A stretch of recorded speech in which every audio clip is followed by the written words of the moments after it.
So it's been a pretty intensive 3-day program.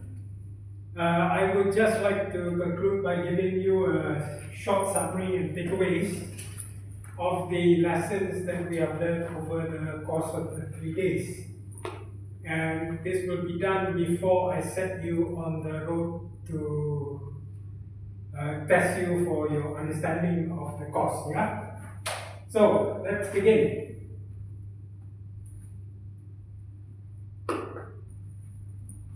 So what have we learned so far? I covered 5 main modules. We started out with the incident fact finding and building incident timelines module, with the main lesson being how to construct a timeline. And then we jumped into the tripod theory of incident causation and the intricacies with regard to setting up your tripod beta analysis diagrams. Yeah? And then we began our exercises in earnest by using the Incident XP software, where through the exercises we were able to construct tripod beta diagrams using the timeline as a takeoff point. And then in module 4, yesterday, we really subjected you to a bunch of exercises to see how well you got yourself acquainted with the use of the software as well as the technique. And then earlier today we covered the advanced module, which was learning from incidents, and taught you how to, number 1, create a tripod beta diagram from a bow tie diagram from the risk management model. And then number 2, how to link the fail barriers on the tripod beta diagram to your barriers on the bow tie. And this reveals certain information for you then to improve the initial risk assessment so that the same incident will not recur. Right? So the main takeaway for the first module was how to construct a timeline. And I gave you a demo, and you worked on a particular exercise on day 1, as well as several exercises on day 2. Okay? The main lesson also covered how to add documents and evidence to your events, yeah, and this will support your investigation by adding confidence level. So for everything that you set up on the timeline needs to have evidence on it. Okay, and this will help you to prepare for the causal analysis. In module 2, we started out by covering the tripod theory of incident causation, which essentially explains away how barriers fail, leading to undesirable consequences, i.e. your incidents, accidents, business upsets, and so on and so forth. So what we learned was that we started out with an organization which is fallible because the system which it adopts and implements has fallen by the wayside. It has fallen by the wayside because, first and foremost, an organization naturally evolves over time. Any organization, yeah, doesn't just stagnate. When it evolves, this evolution is normally accompanied by changing values and beliefs, not to mention culture, as well as technological changes. So the system that it adopts and implements hasn't caught up with these changes.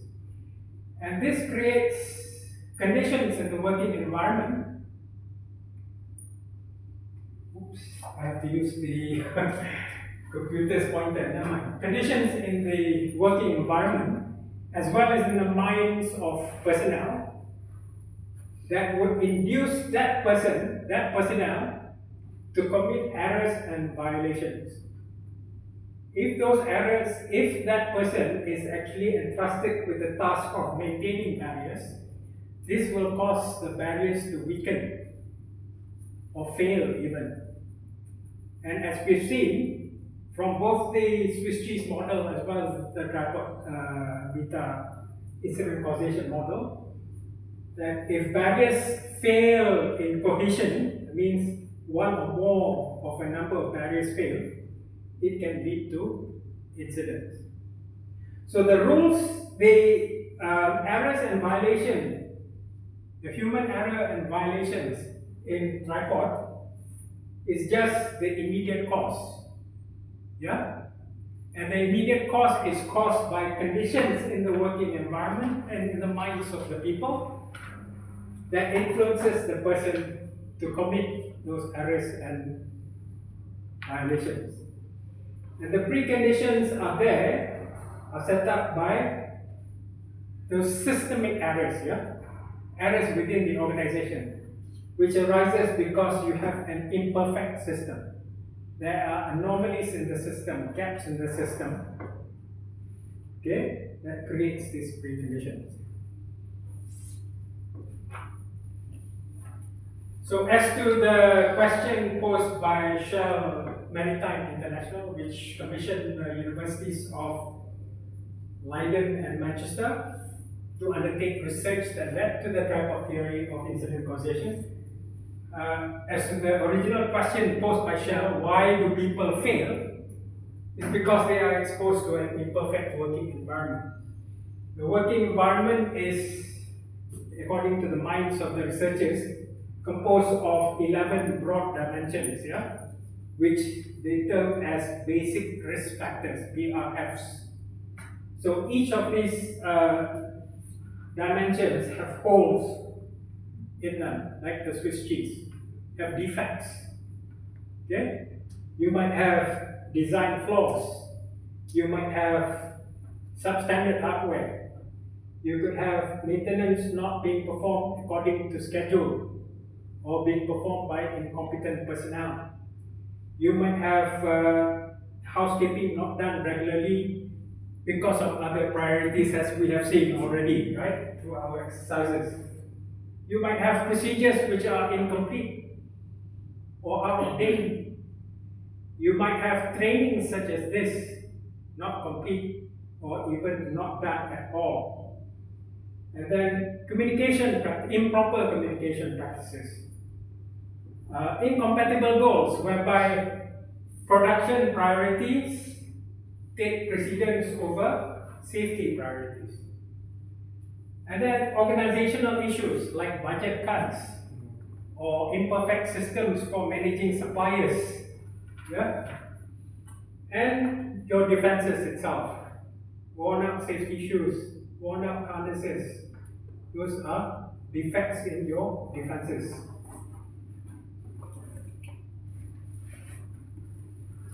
So the tripod beta analysis starts with setting up your core diagram. Core diagram, as you will recall, is a sequence of trios without the barriers. Yeah? This is to help us understand what happened, the sequence of events. And then once you have set up the sequence of events, or the core diagram, you identify the barriers that should have stopped the incident from happening. And then, after you have identified the barriers, you assess the state of the barriers at the time of the incident.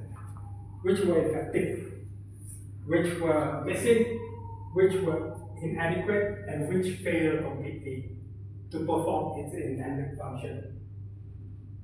And then for each failed, inadequate, or missing barrier, determine the tripod causation path.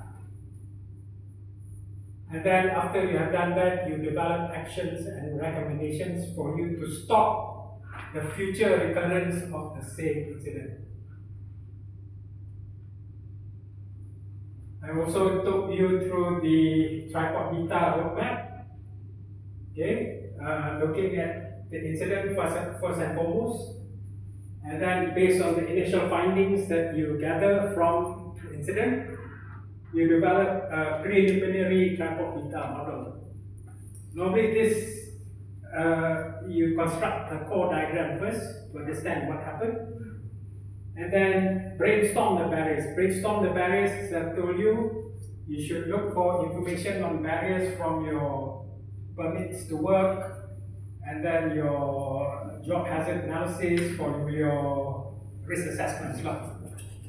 Okay? And then you go out to site and gather information, parts, papers, positions, and people. And then you organize things on the timeline, as you have done already. And then after that has been done, you reconstruct the whole thing based on information that you have gathered from the fact-finding process. And if you're still not happy with it, you have to go back to the parts, people, positions, and people, and papers. Collect facts again.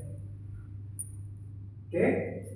And then once you're happy with it, you generate your report. All of which is done automatically, using the Incident XP.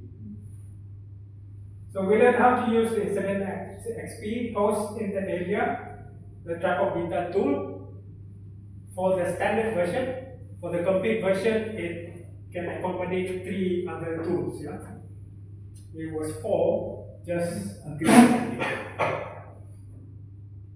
So you start with registering the incident by the use of your incident manager, and then set up the timeline, step-by-step Tripod Beta diagram building, complete with actions and recommendations, and then generate the report.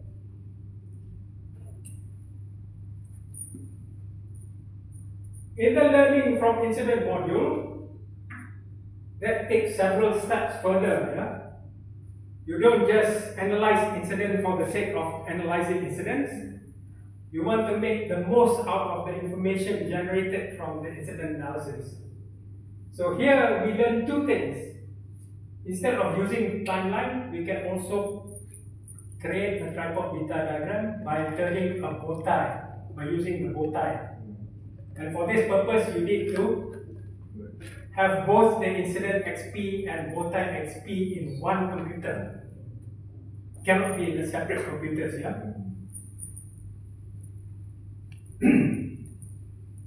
And then the other lesson that we learned was how to link incident barriers to barriers on the bow tie diagram, which will yield certain information as regards to the effectiveness and availability of your barriers in stopping the incident. By so doing, what you are actually doing is to continually improve and close the barrier PDCA cycle. Okay, and a few other things. By practicing on using the Incident XP as well as the Tripod Beta technique, you acquire proficiency in the use of the Tripod Beta technique and its host platform, the Incident XP. So, I open up the floor now to any questions that you might have before I set you on your way to the test. So, any questions?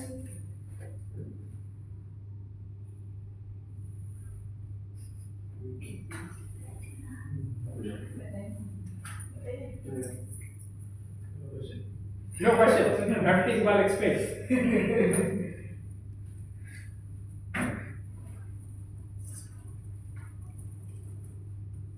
Saya tanya je Ustaz, kalau yang macam apa event dengan agent tadi kan, like how do you determine like event object, event agent? So is event object is something that event tu dengan object is like macam mana nak determine object dengan agent?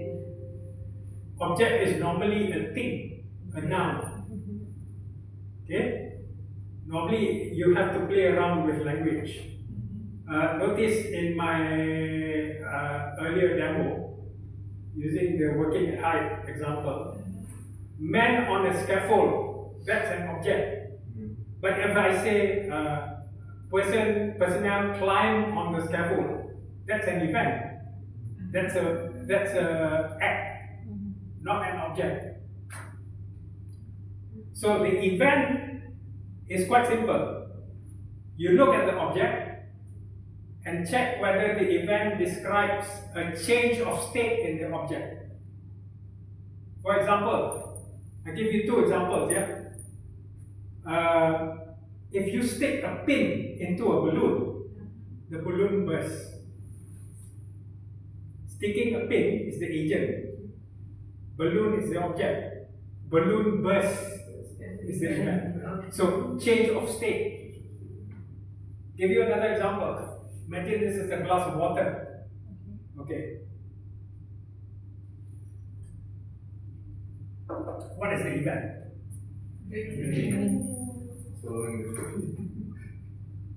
The water moving from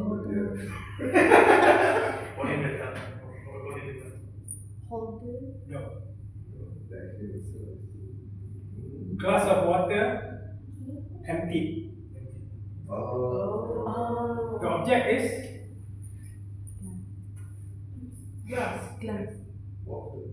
glass of water. That's the object. So glass of water, full glass of water leads to glass of water being empty. What's the agent? What is that? Thirsty trainer. So when you start constructing a trio, agent, object, event, start with the event first. That is easy for you to set up the object. And then ask yourself, what is the agent that creates a change in the object? Any other questions? This last one, what is the core stages of triplet data investigation? The core stages for triplet data investigation. Core stages. Yeah, what's the core? Number one is you set up the core diagram, sequence of trios without the barriers, and then you identify the barriers that should have stopped the incident from occurring, and then assess the states of the barriers at the time of the incident. And then finally perform the causation analysis for each failed, incomplete, and missing barrier. So is it the must macam kalau kita dah buat evaluation investigation, is it the must that we bagi the soft macam Encik katakan, okay, this is the what's the incident happening, and then kita go back the precaution there. So is it a must untuk kita bagi macam mana solution dia? I mean like Precaution means the barrier. yes. It's something that we need to do in tripod. Yes. You have to identify the barriers that should have stopped the incident from happening. If a barrier is effective, then as you saw, it could either lead to a near miss or the incident not happening at all. Okay? Now, one last thing I should tell you, that for each of the causation paths, immediate cause, precondition, and underlying cause, each of those you need to have evidence, not based on guesswork. So, if you recall my working at Hype example, personnel didn't wore shoes with soles which had worn out. Number one. Number two, he wore broken harness. Okay, worn out harness. You need to have evidence for that. And it shows up on the incident XP, because if you use the timeline entities, you drag it into the tripod beta window, you can make those evidence appear because it's already there on the timeline. So the precondition, there were no spares available. You have to have evidence for that as well. And what was the evidence? Your PPE checklist and delays in the delivery. You can check with your, what do you call this, supplier or even supply chain people to see whether what the delay was all about or whether the delivery was on time. No. You must have. Because it's not guesswork, yeah? It's not guesswork. So it's just like your crime scene investigation. No. Everything needs to have evidence to prove that your analysis is correct. Because you can easily be challenged. So if there is any assumption, just throw it out lah. Huh? Kalau assumption tu without any backup, ni it's not. No, not to say throw it out, but I will challenge you until you prove it. That means you saw the tripod roadmap tadi, Yeah. where you turn back and collect more evidence. So it's quite an intricate process. Now, if somebody was asking me, is tripod used for all types of incidents? I would say no. It's created for medium to high risk incidents, the complex incidents. If you're talking about working at height, the example I've been working through, that one is normally done, is analyzed using a simpler, more straightforward technique like barrier failure analysis, or some people use fishbone diagrams, 5 whys. So a lot of companies, many companies have two or different tools for different things. Because tripod can be kind of time consuming. And the whole idea is that most management of most companies or most organizations tend to view incident analysis, reporting, investigation, all that jazz as unproductive time. So if you spend too much time analyzing, investigating incidents and things like that, you're taken away from work, right? The actual work of making money. Okay. Right. So let's set you out, test you out on your ability, to understand the training that you have undertaken with tests. Yeah. Okay. Good luck.